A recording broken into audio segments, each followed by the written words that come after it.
ஆண்டவராக இயேசு கிறிஸ்துவின் விலையேறப்பட்ட நாமத்தினாலே ஆண்டவர் எங்களுக்கு கொடுத்ததான ஏஜே பவர் மினிஸ்ட்ரியின் சார்பிலே உங்களை இந்த காலை வேளையிலே சந்திப்பதில் மிகவும் சந்தோஷப்படுகிறேன். இந்த அன்பின் வார்த்தை நிகழ்ச்சி மூலமாய் ஒவ்வொரு நாளும் உங்களை சந்திப்பதிலே மிகவும் சந்தோஷம். எனக்கு அருமையானவர்களே, எப்படி இருக்கின்றீர்கள்? இந்த நாள் ஆசீர்வாதத்தின் நாளாய் அமைவதாக. இந்த நாளிலே கர்த்தருடைய ஆவியானவர் நமக்கு கொடுத்த வார்த்தையை தியானிக்கப் போகிறோம்.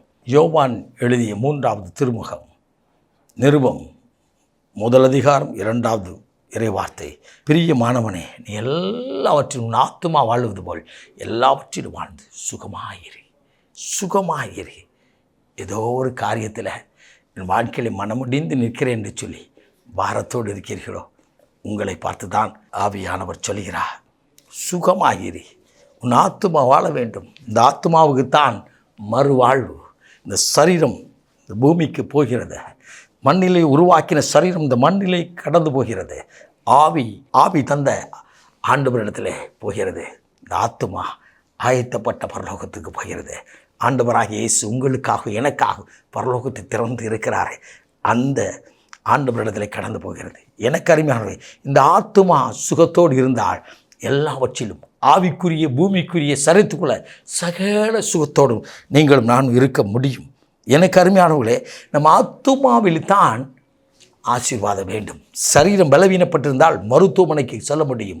ஆனால் ஆத்துமா பலவீனப்பட்டிருந்தால் ஆண்டவர் மாத்திரமே குணமாக்க முடியும். தன் ஆத்துமாவை பார்த்து வேதத்தில் 2 பேர்கள் பேசினார்கள். ஒன்று தாவீது, என் ஆத்துமாவே கர்த்தரை ஸ்தோத்தரி என்று கர்த்தரை ஸ்தோத்தரித்தார். ஒன்று சொல்வந்தன், திரளான சொல்வந்தங்கள் வைத்து ஆத்துமாவே நீ வாழ்ந்திரு என்று சொன்னான்.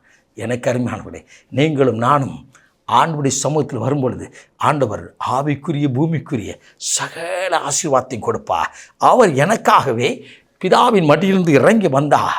எனக்காக அவர் செல்வனாய் இருந்தும் அவர் ஐஸ்வர்யவனாய் இருந்தும் அவர் தரித்திரவானார் என்று சொல்லி பரிசுத்த பவுல் சொல்லுகிறார். எனக்கு அருமையானவர்களே, என்னுடைய பக்கத்து வீட்டில் பல ஆண்டுகளுக்கு முன்னதாக ஒரு தாத்தா இருந்தார்கள். அவர்களுடைய சொந்த ஊர் பெருமணல். தன்னுடைய மகளின் இல்லத்துக்கு வருவார்கள். அவர்கள் வரும்போது ஒரு நாள் அவரிடத்தில் கேட்டேன். அவர்கள் வயது 92. அவரிடத்தில் கேட்டேன். அந்த முழு குடும்பமும் ஆண்டவரை ஏற்றுக்கொண்டு சபைக்கு சென்று கொண்டிருந்தார்கள். அவரிடத்தில் கேட்டேன் நான் ஒரு நாள், தாத்தா, உங்களது